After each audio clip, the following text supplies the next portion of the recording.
오늘은 그 헤지펀드에 대해서 한번 말씀을 드려볼까 합니다. 오늘 영상을 만드는 날짜는 이제 2022년 2월 27일이고요. 뭐 제 역할은 좀 그런 것 같아요. 그 어떤 펀드가 참 좋은가 이제 그런 거를 나름대로 이렇게 좀 이렇게 뭐 골라서 이제 일본 소비자들한테 이제 그걸 소개하는 아마 그런 역할을 하는 게 제 역할인 것 같아요. 그래서 이제 뭐 예전에 좀 펀드 몇 개 소개를 해드렸고 이제 오늘은 요 헤지 펀드라는 얘기를 좀 해드릴 것 같습니다. 왜냐면 일본 아시는 분은 아시지만 요 헤지 펀드가 뭔가를 좀 잘 모르고 또 헤지 펀드가 왜 좋은지 또 왜 내가 저걸 가입을 해야 되는지 이제 그걸 모르기 때문에 일반 소비자 입장에서 좀 이해하기 쉽게 좀 말씀을 드리도록 하겠습니다. 보통 이제 운용사가 제시하는 어떤 그 제안서나 또는 그 상품 설명서를 보시면 참 그 일반 소비자가 보기에는 좀 와닿지 않을 거예요. 좀 이해도 좀 안 되고 그래서 이제 중간에 이제 제가 이런 금융업을 오랫동안 한 제가 나름대로 이제 일반 소비자들한테 좀 이해하기 쉽게끔 이제 그들의 언어로 좀 설명을 드리도록 하겠습니다. 먼저 오늘 그 헤지펀드를 이야기하기 전에 저는 요 그림 두 가지를 이야기를 하려고 합니다. 어떻게 보면 요 두 가지가 이제 제가 말씀드리는 것은 어떤 그 이야기의 핵심 포인트가 되겠습니다. 그래서 이렇게 참 이렇게 하늘 보고 이렇게 있는 여자와 또 이렇게 좀 가동하는 요 그림 두 개를 이야기하도록 하겠습니다. 자, 이걸 하기 전에 이제 먼저 의뢰해야 될 절차가 있죠. 투자자 유형 고지사항에 대해서 이제 잠깐 말씀을 드리도록 하겠습니다. 이건 뭐 금감에서 허락을 했기 때문에 제가 안 할 수 없습니다. 자, 첫 번째 투자 원금과 수익을 부정하지 않으며 투자 손실에 대한 책임은 모두 투자자에게 있습니다. 제공하는 정보는 참고용이며 이용자의 판단에 따른 투자 수익 및 정보의 오류 등에 따른 손해에 대해서는 책임지지 않고요. 지금 이 영상은 또 저 개인적인 의견이지 제가 속한 직장 의견과도 무관합니다. 그리고 투자는 본인의 판단과 책임에 따라 이루어지며 과거 수익률을 참고 자료에 불여합니다.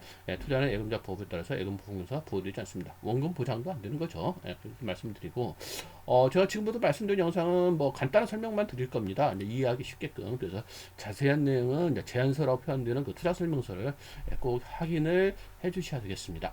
유용 고지사항은 여기까지 말씀드리고요. 자, 첫 번째 이야기 드릴 게 여러분들이 좋아하시는 오건영 부장의 이야기부터 하겠습니다. 이 오건영 부장은 상당히 그 뛰어난 그 경작자 같아요. 굉장히 뛰어나신 분인데 이제 그 3프로 TV에서 이제 스타가 되신 분이죠. 제가 봐도 저도 굉장히 좋아하고 제가 봐도 상당히 그 시장을 어떻게 보면 쉽게 그리고 또 명확하게 이렇게 설명해주는 뛰어난 능력을 가지신 분입니다. 근데 이제 이분이 그 부의 시나리오라는 책을 써냈어요. 제가 몇 번 말씀드렸지만 그래서 그 시나리오 때로 부가 이동한다. 이분이 세상을 보기는 그렇게 본다는 거죠.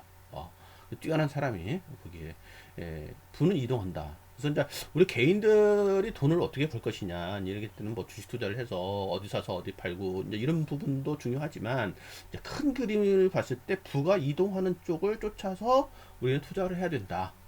이제 그걸 알면 얼마나 좋겠어요. 그 누구나 뭐 말로는 다 할 수 있지만 그걸 어떻게 알겠습니까? 그래서 이제 이분은 부의 시나리오라는 책에서 내가 보기에는 이제 이렇다 해서 만들어 놓은 게 있습니다. 자, 그걸 한번 말씀드릴게요. 자, 이 사람은 이 오건영 부장이라는 이 사람은 어떤 그 경제 현상을 봤을 때 그걸 좀 심플하게 단순화를 시켰어요. 어떻게 심플하게 단순하면 물가와 성장이라는 두 가지 팩터로 물가는 보통 이제 금리라는 팩터로 설명하기도 하지만 제가 좀 설명하기 쉽게끔 이제 물가로 볼게요. 물가와 성장이라는 두 가지 변수로 이 시장을 딱 했습니다. 그래서 물가가 오르고 성장이 오르는 국면, 이걸 보통 이제 인플레이션 국면이라 하고, 물가는 오르는데 성장은 떨어지는, 성장은 둔화되는 국면, 이게 스태그플레이션이죠. 지금 우리가 처한 지금 이 시간 2022년 2월 달에 처한 이 시간은 스태그플레이션 쪽이라고 볼 수가 있겠습니다. 자, 물가가 떨어지고 성장도 떨어지는 구간, 이건 디플레이션 구간입니다. 우리가 많이 들어봤지 않습니까? 인플레이션, 디플레이션. 그리고 이제 요 구간, 요거는 이제 용어가 없길래 제가 이렇게 물음표를 했습니다. 그래서 네 가지 국면이다. 그래서 이 네 가지 국면, 이 네 가지 국면에 따라서 네 가지 투자 전략을 세워야 된다 하는 게 이제 부의 대이동이라는 책에서 말하고자 하는 핵심입니다. 이거 얼마나 좋겠어요. 너무나 좋겠죠. 그런데 자, 이 네 가지 시나리오에 따라서 자산을 어떤 자산을 선택을 예를 들면 인플레이션 할 때는 뭐 사야겠어요. 원자재 사야겠죠? 그렇습니다. 수단의 선택, 수단 주식으로 할 것이냐, 아니면 뭐 채권으로 할 것이냐, 아니면 뭐 다른 걸 할 것이냐, 뭐 이렇게 하는데 이제 여기서 나오는 게 이제 해지 전략이라는 얘기 나오는 겁니다. 해지 전략이라는 것은 단순히 얘기하면 어떤 자산은 오르고 어떤 자산은 떨어질 때 두 개를 이렇게 상세해서 이렇게 부합을 하게 되면 그 둘의 그 이익과 손실이 이렇게 상쇄된다. 뭐 어떤 그런 개념이었는데 좀 여기서 말씀드리는 이제 해지 전략이라고 하는 것은 해지 펀드는 그거보다 조금 한 단계 더 나와서 좀 그 뭐랄까 이렇게 다재다양한 어떤 자산 수택과 다재다양한 방법을 써서 어떤 좀 그 변동성, 소위 말해서 손실이 적게 나면서 이제 수익을 많이 추구하는 그런 전략을 쓰는 것을 이제 헤지 펀드를 한다. 이제 그렇게 조금 이 헤지 전략이 조금 발전된 의미로 말씀드리는 겁니다. 자, 부의 시나리오에서 이렇게 이 얘기는 해. 이 얘기는 그냥 좋아. 다 맞는 말이야. 거기까지 이해했는데 이게 개인이 가능하냐 이거죠. 그래 이렇게 뭐 인플레이션이라고 스태플레이션 이걸 개인이 예측이 가능합니까? 자 예측이 가능하다 쳐. 그래 유튜브를 봐서 알았어 알았는데 그러면 나는 어떻게 할 건데 저기 자산을 선택해서 이게 개인이 가능하냐 이거죠. 그래서 제가 요 그림을 선택한 겁니다. 응 니네들이 말하는 건 다 좋아. 근데 나는 어떡하라고 이 얘기입니다. 결국 나는 어떡하라고 그 얘기를 제가 하고 싶은 겁니다. 그래서 나는 어떡하라고 나 개인은 어떡하라고 근다고 다 가만히 있으면 되겠어요? 안 되죠. 그래서 이제 제가 말씀드리는 게 헤지펀드라는 겁니다. 그래서 헤지펀드라는 게 저희들한테 소개가 됐고, 그래서 말씀을 드리는 겁니다. 자, 봅시다. 지금 이게 우리나라 종합주가 지수고요. 이거는 미국의 나스닥 종합주가 지수입니다. 자, 이때가 2020년도 뭐 1월달 정도 되는가 봐요. 3월달. 이때부터 쭉 올랐네요. 코로나 이후에 쭉 올랐습니다. 이것도 쭉 올랐습니다. 좀 앞부분 제가 보여드렸으면 좋겠는데 그러다 보면 좀 그렇거든요. 자, 보세요. 이때 계속 올랐어요. 올랐는데 자, 이때 소위 말 2020년도에 우리나라 주식시장에 들어온 사람들은 돈을 많이 벌었어요.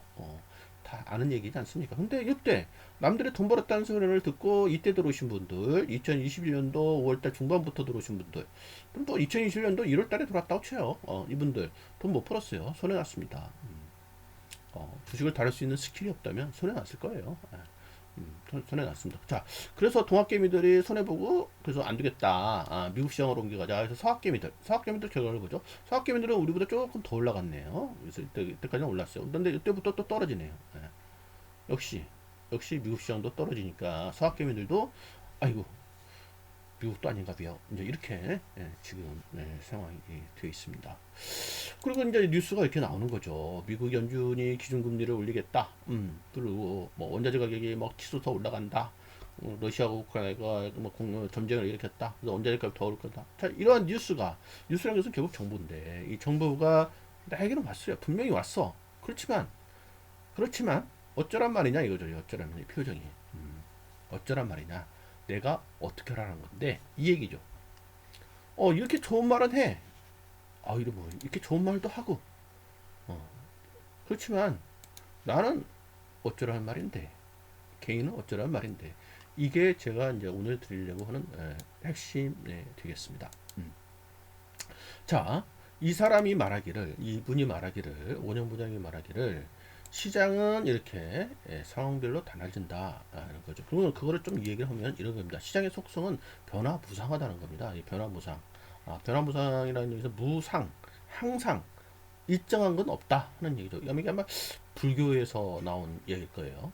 저 정확히 뭐 출처를 모르기 때문에 모르지만 어쨌든 간에 불교에서 나온 이야기일 겁니다. 일정한 것은 없다는 거예요. 변화를 한다는 겁니다. 그래서 변화를 하기 때문에 시장은 변화를 한다는 것이 기본적인 속성이기 때문에 그때에 따라서 부가 이동을 해야 된다 하는 걸 이분이 말씀을 한 거예요. 쉽게 말하면 그러면 어떻게 우리가 그러면 그 어떤 자산을 선택해야 되는데 그걸 좀 세분화했을 때 국내 주식도 있겠지만 해외 주식도 있어요. 우리나라 시장이 안 되면 미국 시장이 달려들었지 않습니까? 해외 주식도 있는 거고 이게 보면 이제 얼터너티브 인베스트라고 해가지고 이거 대체제라고 보통 표현을 해요. 예를 들면 뭐 여기 외자닌 뭐 프리 IPO는 이제 공모주죠. 그래서 대체제에 투자하는 것도 있어요. 다음에 뭐 여기 본 이벤트 드리븐, 이벤트를 이용해서 투자하는 방법입니다. 뭐 이런 여러 가지의 그 자산이 있는데 그런 자산으로 내가 이동을 해야 된다는 거죠. 그리고 국내 주식도 결국 롱, 숏이라는 얘기가 나오지 않습니까? 이제 롱이라는 얘기는 우리나라 그 주식시장에서는 이제 매수를 한다는 뜻이에요. 매수를 한다는 뜻이고, 숏이라는 얘기는 매도를 한다는 겁니다. 이게 결국 수단이라는 얘기죠. 방법을 어떻게 취할 건데, 수단을 어떻게 할 건데, 이런 거죠. 예를 들면 숏은 우리 일반 개인들 하기는 인버스 ETF 사는 겁니다. 그렇죠? 인버스 ETF. 근데 이런 구간, 하락 구간인지 알았으면 인버스 ETF 살았으면 돈 벌었겠죠. 그렇지만 이게 하락 구간인지 하락 구간이 아닌지를 내가 어떻게 알아요? 이제 이거죠, 결국에는. 그래서 이 부분 내가 어떻게 하라는 건데, 이 부분 다 좋은 말이야, 좋은 말인데 내가 어떻게 하는데 이겁니다. 개인들이 제가 지금 계속 말씀드렸어요. 개인들이 할 수 없는 영역이다. 쉽게 저는 그렇게 표현을 하겠습니다. 여기서 말은 좋지만, 말은 참 훌륭하고 좋지만, 개인들이 할 수 없는 영역이다. 저는 이렇게 보고 있습니다. 그래서 이런 부분을 이 자산 공간에 유연하게 왔다 갔다 하면서 비중 조절을 하면서 이제 투자를 하는 이제 그런 것을 보통 우리가 이제 헤지 펀드다 이제 이렇게 얘기합니다. 그래서 뭐 국내 주식뿐만 아니라 해외 주식도 건들고 또는 이런 대출제도 하고 막 왔다 갔다 그때 당시에 수익이 제일 날 것 같다고 판단되는 데다 투자를 하는 그런 펀드를 헤지 펀드라고 하는 겁니다. 자, 그러면 이들이 과연 수익을 냈느냐 하는 얘기죠. 시장 상황에 관계없이 수익을 냈느냐. 실제로 그러했나. 이렇게 보시면 이거 제한세에 나온 것을 제가 좀 캡처해 온 거예요. 보면은 이때는 2021년도 우리나라 주식시장이 이렇게 하락하는 구간입니다. 하락하는 구간인데 이 펀드는 수익이 났다는 거예요. 왜? 수단이 달랐겠죠. 여기서 인버스 ETF 샀으면 수익이 났겠죠. 그렇죠? 당연한 거 아니겠습니까? 주식 비중 빌리고 인버스 ETF 샀으면 수익 났을 거예요. 이런 걸 한다는 거예요. 한다는 겁니다. 그래서 여기 보시면은 코스피 지수는 뭐 1년간 3.6%밖에 안 났는데 이 펀드는 26.6% 수익을 냈다. 이런 얘기를 하는 겁니다. 그리고 이제 변동성이라고 하는 것은 뭐냐면 이제 위아래 얼마나 이제 출렁거리느냐 이제 이런 부분인데 우리나라 코스피는 16% 출렁거릴 때 이 펀드는 9%밖에 출렁거렸다. 9%밖에 출렁거리지 않다는 것은 뭐냐면은 그만큼 투자자들의 그 소비자들한테 마음이 좀 편하게 해줬다. 또 하나는 이제 견디기 쉽게 했다. 이런 얘기를 하는 거죠. 요 얘기는 제가 무슨 말을 드리려고 이제 그러냐면은 요 펀드가 2020년도에는 이렇게 딱 떨어질 때가 나와요. 이때가 아마 코로나 때일 거예요. 여기 요 부분 쭉 빠질 때 시장이 급락이 나올 때죠. 자, 이럴 때는 요 펀드도 이렇게 떨어져요. 이 펀드가 뭐 백날 수익 내는 건 아닙니다. 요 굵은 선이 요 펀드의 수익률, 다음에 요 약간 가느다란 선이 우리나라 코스피 시장입니다. 근데 떨어집니다. 이렇게 떨어져. 그러니까 이 펀드가 뭐 허구한 날 다 수익 내냐? 그건 뜻은 아니고, 다만 이렇게 떨어지더라도 이 떨어지는 어떤 그 폭이 지수는 16% 떨어지는데 얘는 뭐 9%밖에 안 떨어지다. 그러니까 조금 소비자들이 견디기가 쉽다. 그럼 견디다 보면 다시 올라가니까. 자, 보시면은 시장의 갑작스러운 충격들은 기다리면 된다. 그런데 이때 개인들은 공포 심리에 빠져드는 거죠.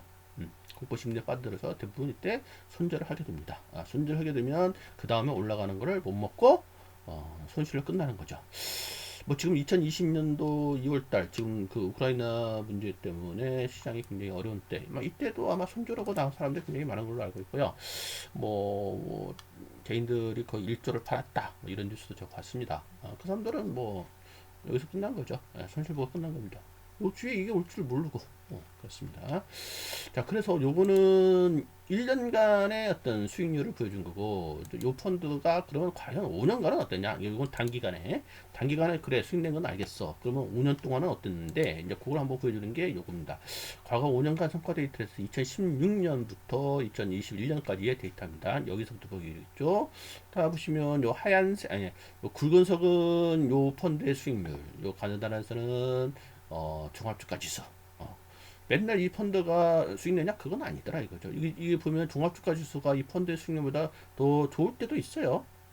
더 좋을 때도 있고. 근데 이제 요거 종합주가지수가 이렇게 빠질 때, 이제 시장이 좀 완만하게 이렇게 하락할 때는, 요 펀드는 크게 안 빠지네요.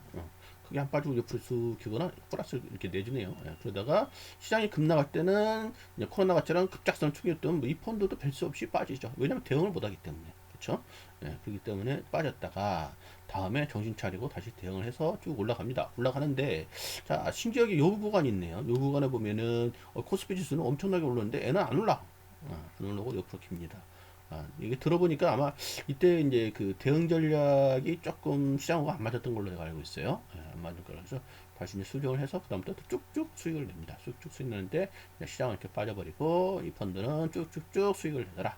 시장이 완만한 구간은 내더라. 그래서 시장이 좀 완만하게 하락을 할 때는 뭐 이렇게 여러 가지 대응 전략을 해서 수익이 나는 쪽으로 자산을 이동할 수 있고, 시장이 이렇게 급락할 때는 뭐 못하는 거고, 그 시장을 잘못 읽으면 그 수익이 안 나고, 이런 거를 지금 보여주고 있는 겁니다. 자, 그래서 중요한 것은 좋아, 다 좋은데, 그럼 중요한 것은 누구냐면은 누가 이걸 운용할 거냐가 굉장히 중요한 문제입니다. 여기 보여줬잖아요. 요거 보면은 시장은 이렇게 올라가는데 얘는 못 올라가더라는 거죠. 누가 운영할 거냐. 보시면은 애플이라는 그 거대한 미국 기업이 스티븐 잡스가 안 했으면 애플이 그렇게 됐을까요? 저는 안 됐을 거라고 봅니다. 그래서 이쪽 그 우리가 펀드 쪽을 보는 관점은 두 가지로 관점입니다. 첫 번째는 구조적으로 애가 수익이 하방 경직적이냐, 이제 그런 거 무슨 이제 메타님 펀드 같은 것들은 그런 거죠. 근데 두 번째는 누가 운영하느냐 이거죠. 누가 어떤 사람이 그 사람이 과거 그런 그 뭐랄까 성과를 보여준 사람이냐, 이걸 보는 겁니다. 우리 두 가지를 보는데, 그래서 이 펀드도 뭐 여러 가지가 있겠죠. 헤지 펀드에는 굉장히 많은 헤지 펀드가 있습니다. 근데 누가 운영하는데 이제 그 두 번째인데, 이제 그걸 얘기를 제가 말씀을 드리겠습니다. 제가 이제 말씀드린 것은 요 타임폴리오라는 회사입니다. 타임폴리오인데, 타임폴리오를 이제 뭐 뉴스를 뒤져보니까 2021년 12월 1일날 보니까 헤지펀드의 명가라고 나오더라고요. 헤지펀드의 명가 나오는데 이게 쭉쭉 나와요. 그래서 뭐 누적 수익률이 약 141%다. 근데 연환산 수익률이 17%다. 연환산 수익률이 17%면 대단한 겁니다. 1년에 17%씩 꼬박꼬박 내줬다는 거 아닙니까? 대단한 겁니다. 근데 이제 뭐 어떨 때는 뭐 200%가 넘는 헤지 펀드도 있었다는 거예요. 그렇기 때문에 141%는 별거 아니냐, 이렇게 생각하시는데 그게 아니다. 우리가 펀드를 측정하려면은 소위 리스크에 대한 진단도 해야 되는데, 리스크에 대한 진단을 할 때 보통 쓰는 것이 표준 편차라는 개념이다. 이 표준 편차라는 개념은 뭐냐면 이 변동성을 의미하는 거예요. 아까 말한 변동성. 그렇게 보는데 이제 얘네들 그 연표준 편차는 약 9%로 코스피보다도 16.7%더 낮았더라. 아까 제가 설명드렸지 않습니까? 그렇기 때문에 변동성이 낮기 때문에 리스크를 회피하는 성향이 뚜렷한 고객들, 대부분이 리스크를 회피하죠. 뭐 리스크 회피 성향이 뚜렷한 고객이 어디 있어요? 대부분이 리스크는 싫습니다. 리스크 좋아할 사람이 누가 있어요? 근데 리스크를 택하지 않으면 수익이 안 나기 때문에 우리가 리스크를 택하는 거고, 그 리스크를 관리하는 기법을 배우는 거지. 그쵸? 리스크 좋아할 사람 없어요. 저 역시도 리스크 싫습니다. 그렇지만 리스크를 택하지 않으면 수익이 안 납니다. 그런데 하여튼 간에 리스크 회피 성향이 뚜렷한 고객에게 확실한 눈도장을 찍었다. 이런 얘기 나오고, 또 이분이 이제 이 타임플류의 대표인데, 이 타임플류가 또 좋은 점은, 제가 봤을 때 좋은 점이 이거예요. 어떤 펀드가 뭐 이렇게 커지면 막 거기다 돈을 막 더 받거든요. 옛날 펀드들은 그랬어요. 옛날 펀드들은 그랬는데, 이분들은 그냥 클로징 시키더라고요. 서포트 클로징. 그러니까 규모를 늘리지 않습니다. 어느 정도 자기들이 핸들링 할 수 있는 적정 규모가 넘어가면은 더 이상 받지도 않고요. 더 이상 받으면 안 되죠. 더 이상 받으면 뭐 이렇게 자기가 관리할 수 있는 정도의 규모면 음, 딱 클로징하고, 그 다음에 그걸 잘 관리해서 소비자들한테 이렇게 수익을 내준다. 이렇게 보시면 되겠습니다. 그래서 여기 이런 또 기사가 있어요. 강남 금손이 반한 사모펀드. 그래서 타임플류 1200억을 최근에 팔았던 모양이에요. 2022년도 2월 달에 팔았는데, 제가 알기로는 이거 삼성증권에서 판 걸로 아는데, 삼성증권에서 타임플류가 1200억 정도가 완판. 여기 보면 4배, 4배나 불렸답니다. 4배 물렸다는 얘기는 뭡니까? 자금이 작은 사람들은 못 들어갔다는 얘기예요. 자금이 큰 사람 위주로 들어갔다는 뜻이겠습니다. 그래서 손실한 데는 운용사로 입소문이 높다 하면서, 그럼 타임플가 왜 이렇게 뭉칫돈이 불렸냐? 누군가 또 어떤 기자가 분석을 해본 모양이에요. 분석을 해봤더니 이렇다는 거예요. 모은비계에 관심이 쏠립니다. 국내외 주식에, 국내뿐만 아니라 국내외 주식의 롱숏 전략, 롱 산다, 숏 판다, 매수와 매도 전략을 같이 써서 대체 투자까지 혼용한 전략으로 수익률의 변동성을 낮춘 게 뭉칫돈이 불린 이유로 꼽힌다. 이렇게 나오지 않습니까? 우리 개인들이 왜 싫어하는 게 공매도라는 거 있죠. 공매도라는 걸 개인들이 굉장히 싫어합니다. 근데 여기서 어떤 숏 전략이 그런 공매도 전략과 비슷한 거예요. 그렇게만 좀 하십시오. 또 이거 설명하려면 한참 깁니다. 근데 다양한 방법을 써서 변동성을 줄이고 쉽게 말하면은 시장이 이렇게 좀 하락할 때도 시장이 하락할 때도 우리가 시장이 하락할 때도 다양한 수단, 다양한 자산을 통해서 수익을 냈다. 그런 것이 뭐다? 헤지펀드다. 그럼 헤지펀드를 누가 잘하느냐? 얘네들이 잘하더라. 이제 그걸 제가 말씀드리는 거고, 그래서 보통 우리가 이제 사모펀드, 이 친구들이 모집한 것은 사모펀드였거든요. 사모펀드였는데, 사모펀드가 여러분 알다시피, 규정이 바뀌어가지고, 개인은 3억 이상입니다. 3억 이상이기 때문에 개인이 3억 미만은 요 사모펀드에 들어갈 수가 없었어요. 그림의 떡이었습니다. 그림 뜨는데 다행히 요번에 이 친구들이 조금 방법을 바꿨어요. 뭐냐면은 개인이 사모펀드에 직접 들어가는 것은 안 돼요. 3억 미만이면. 근데 이 사모펀드에다가 투자하는 재가족 펀드라는 걸 만들어낸 거예요. 그게 이제 펀드 오브 펀드라는 개념이거든요. 그러면 이제 요거는 사모펀드가 아니기 때문에 공모펀드가 돼요. 공모펀드이기 때문에 개인이 이제 금액에 제한 없이 들어갈 수가 있습니다. 그게 요번에 나온다는 거예요. 그래서 관심을 가져보시라. 이제 하는 얘기입니다. 그래서 공모펀드로 들어가면 이제 금액 제한도 없고, 기간도 제한이 보통 이제 사모펀드는 보통 뭐 3년, 3년이라는 어떤 제한을 줍니다. 그렇지만은 공모펀드는 그런 기간 제한도 없어요. 한 6개월만 넘으면 판매 가능합니다. 그래서 굉장히 개인들한테 굉장히 좋은 조건으로 이번에 나왔기 때문에 한번 관심을 가지러 왔는데, 아쉽게도 2022년 3월 말까지만 모집하고 문을 닫습니다. 그거 꼭 잊지 마시고 보시고 이렇게 많이 있지 않습니까? 여기 하나가 사모펀드예요. 하나 매니저 뭐 A, B, C, D 이쪽 있지 않습니까? 뭐 전략 A, 전략 D 이렇게 다양한 전략을 쓰는 사모펀드들이 있는 거거든요. 이 사모펀드에 조금씩 투자를 하는 게 재간접 펀드예요. 그래서 펀드가 그 펀드 안에서 이런 펀드에 투자하는 펀드 오브 펀드다. 그래서 이 재간접 펀드를 만들어냈고, 이 재간접 펀드는 개인이 가입하는데 큰 제한이 없더라. 이제 이런 얘기를 그러죠. 사모 투자 재간접 펀드 투입으로 소액 투자자가 사모 펀드 투자 기회를 제공하는 거다. 이렇게 말씀을 드린 겁니다. 자, 이 말씀을 드리려고 한 것은 아까 제가 말씀드린 요겁니다.